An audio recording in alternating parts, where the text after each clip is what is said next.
an animal or? A good-sized man, or something that looks like a man. Okay. You've had problems in the neighborhood before? Yeah, my dog was killed here just recently. I don't know what it was. Welcome to Sasquatch Hypotheses.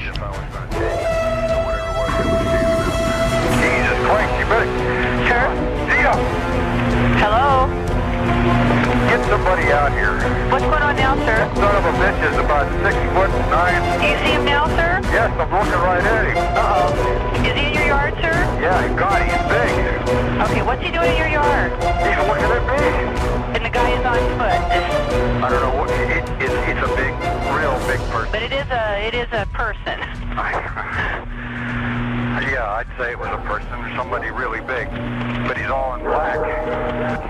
Is he a black male or a white male? Did you actually see whether, or was he just wearing black? He's all black and he's big.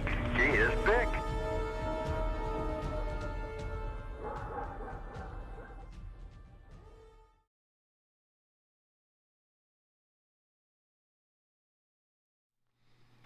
Evening, folks. Tonight I'm going to do two narrations by DeeDee. The first narration is going to be about a guy who's living with the stench of Bigfoot in his bedroom.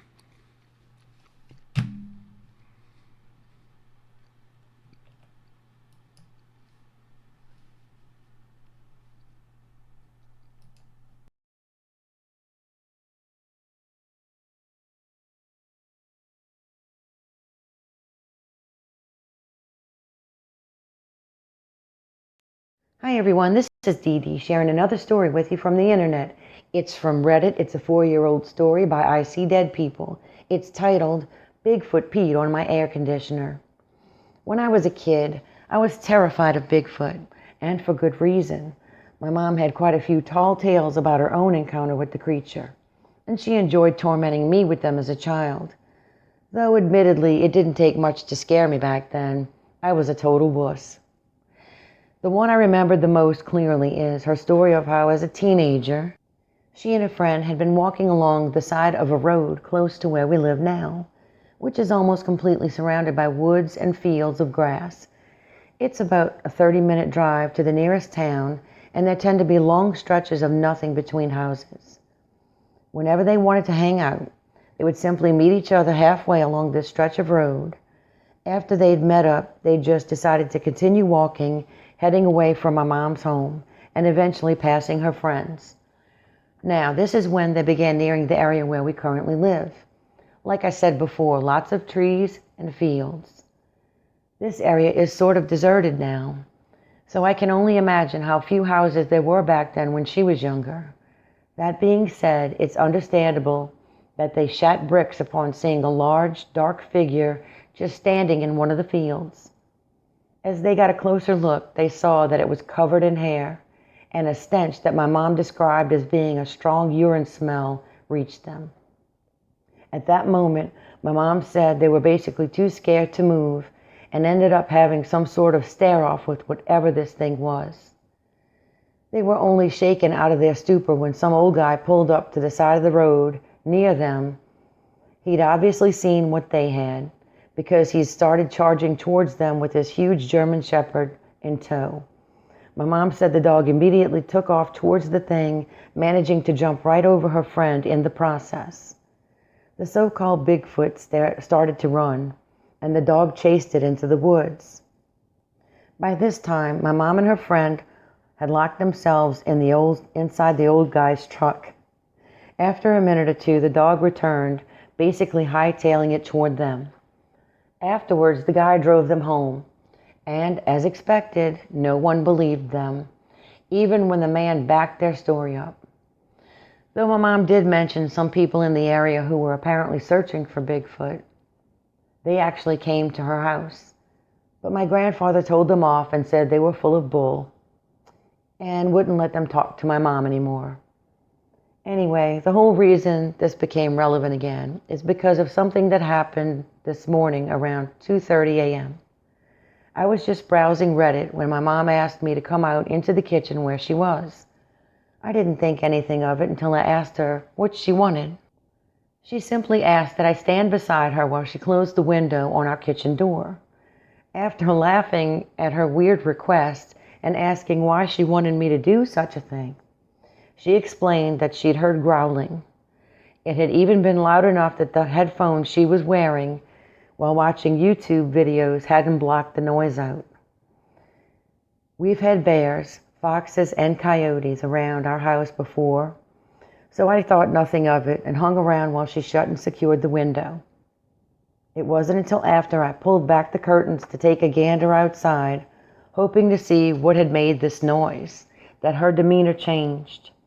She began going on about the Bigfoot story, and having heard it many times before, I sort of tuned her out.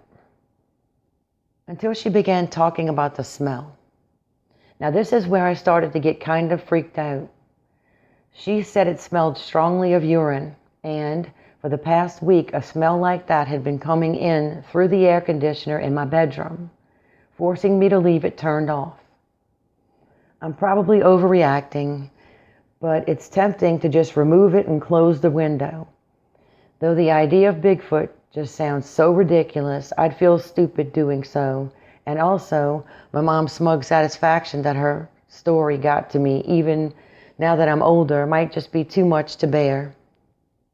Anyway, it's nearing 4 a.m. now. And I'm super tired, so it's bedtime for me. I might ask my mom more about her story tomorrow. She was actually pretty angry when I didn't take her seriously, almost in tears. Hopefully she'll have cooled down by then, and I can get more out of her. I'll try not to be too freaked out by the fact that the window with the air conditioner is directly next to my bed. Well, that's the story. I hope you enjoyed it. And again, thanks for listening.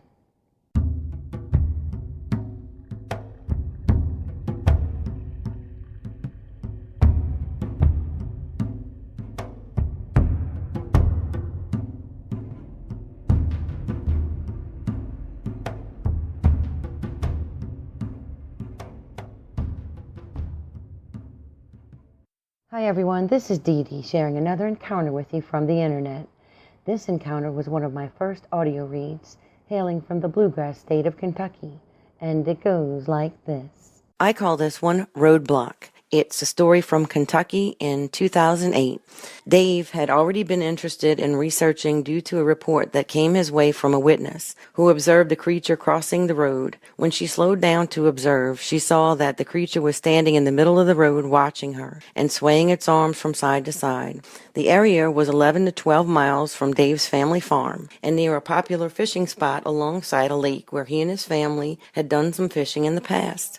It's a recreation and wildlife management area. There is also a turnaround on the side of the road. As he pulled in, he noticed there was a lot of refuse and dumping going on. And when he walked around, he noticed that there was a lot of wood debris, and he was walking on a lot of bones, and noticed a lot of fragmented bones in the area. Raccoons, birds, young deer, all strewn about. He also noticed a path from the very top of the nearby bluff straight down to the lake in a direct line. The path was also on rock and worn with bones strewn down the path as well, some of them older and some of them newer looking. He recalls it being late, and because of the time, he didn't go down to the shore of the lake because it was too late. He decided to then go back at a different time. He did go back and said that the place was very intriguing. He had a lot of free time on weekends at that time, so he spent a couple of weekends scouting out that area. He went down to the waterline and could see evidence of people fishing there, but not recent signs. There was traffic and fishing on the lake, but not very much because it was sort of late in the season. He went back again on a Saturday to look around, and he noticed that it was surprisingly quiet that day. He had a game cam with him and decided it would be worthwhile to strap the game cam up due to the lack of activity on the path. To monitor this path, he decided to wait until it was just about dark to set up the game cam and then leave, and that's exactly what he did.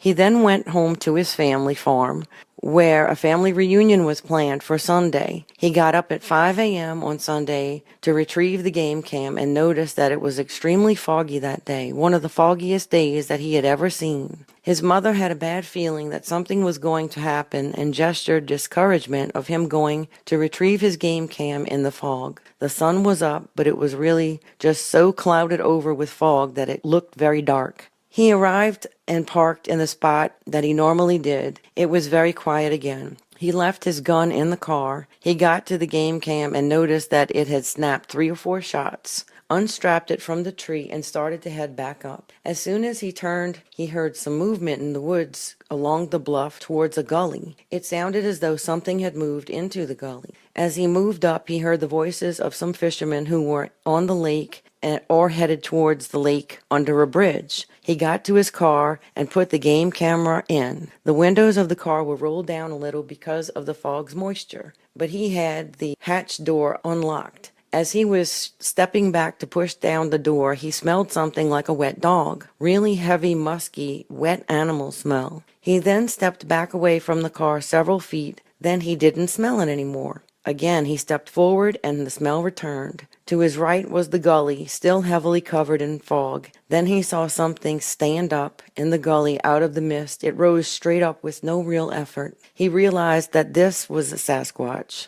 He could make out some detail, bluish gray skin tone, reddish brown hair, facial features. As he started to stare at this, he went through a catalog in his mind as to what else it could be, but realized quickly that it could be nothing else but a Sasquatch. At that moment, he picked up another blast of odor, which he says was much more intense and very concentrated and decay-like. It was a nauseating odor, explains Dave. The smell had an immediate effect on him. He wanted to see nothing more and turn and get away. He felt a very intense wave of danger surrounding him. He then stepped back and slammed the hatch door. When he did this, the Sasquatch cut loose with a very low, guttural, loud yell. Very primal and angry sounding. At this point, he was only 75 to 80 feet away from him, and the Sasquatch began to move forward. Dave went around to get into the other side of the car. The Sasquatch suddenly began to make another kind of noise, talking and yelling at him. It was literally scolding him and speaking to him in a language, only not a language that Dave could understand.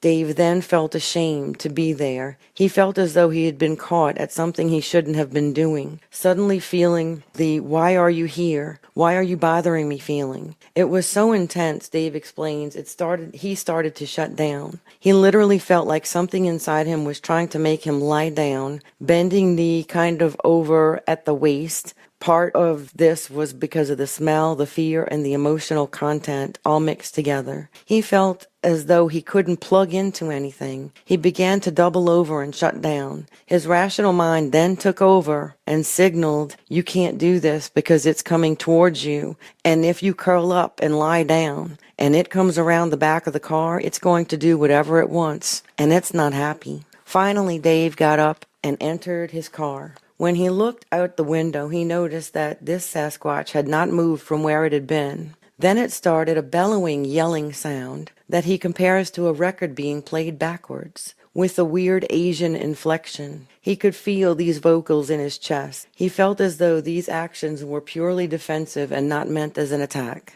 After Dave had started his car, he still felt raw panic taking place. He still had to back his car up towards the direction of the Sasquatch, just where it had been moving, in order to exit the area. He looked down and saw that he had his gun in the car. He reached over and pulled his gun out.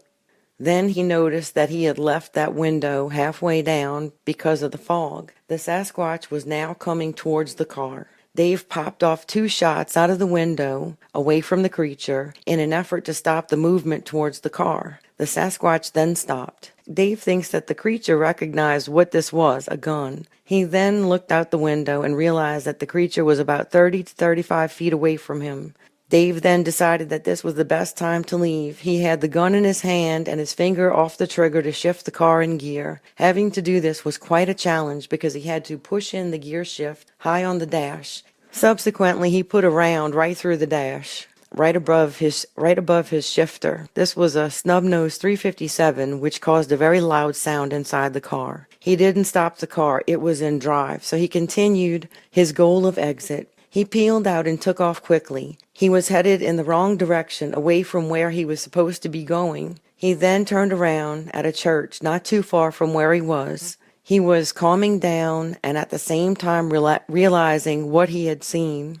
As he drove off, he didn't see the creature crossed the road, but he had the feeling that it wanted to get across the road the entire time. Dave felt as though he was simply in the way. He also felt that maybe the Sasquatch felt hemmed in, with the fisherman on one side and Dave on the other side. Maybe the creature felt trapped. Dave slowed down on the way back through and didn't see the Sasquatch, but he could still smell it because he had his windows down. Then he continued on out. Dave was feeling sick and then pulled over to a Quick Mart where he vomited. He finally arrived home where he explained to his family what had happened. He then waved them off and told them to go to the reunion without him. He then made arrangements for a tow truck to take care of his car because of the issues which were caused by the gunshot. Dave felt as though the Sasquatch just wanted to get home and pointed out that most people experience a lot of bluff with these creatures. He returned at a later date and estimated the Sasquatch to have been about 7 to 7.5 feet tall. As we continue to explore the realm of Sasquatch and receive increased numbers of sightings and experiences, could it be possible that sometimes we are simply blocking the road in their world? Well, that's the encounter. I hope you enjoyed it. If you have an encounter that you'd like me to read, pull that trigger back and shoot me an email. My email address is mydd123@gmail.com. Again, thanks for listening. Okay, folks. A couple more great stories by DeeDee. My baby, my soon-to-be wife.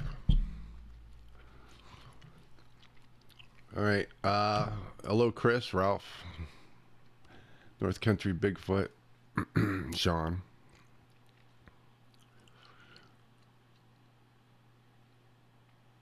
And, of course, DeeDee and Amy. Hello.